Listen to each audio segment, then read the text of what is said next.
Hi Cavalier family, I just wanted to share with you a modern classic cocktail that you can easily make at home. We are all familiar with the ever popular Moscow Mule made with vodka. There's a popular spin-off called a Tennessee Mule made with Tennessee whiskey. Today I want to share with you what's called a Gin Mule made with gin. First, we'll need fresh mint, fresh lime, simple syrup, and gin.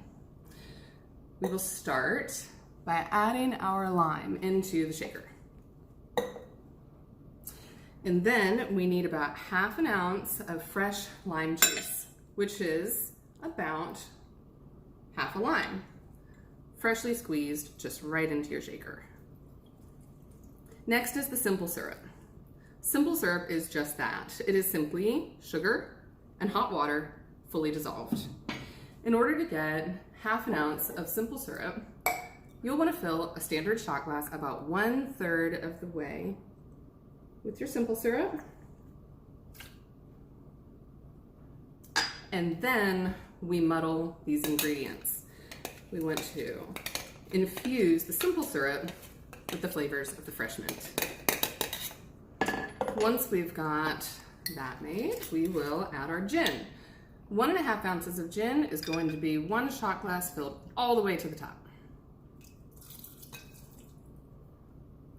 Now we add ice before shaking. The easiest way to figure out how much ice to add is to use the container that you're going to have for the drink. We'll fill that with ice, add it to our shaker, and shake.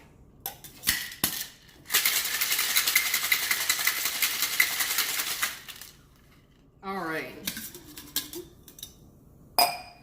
We will add all of this right into the cup and then top with ginger beer.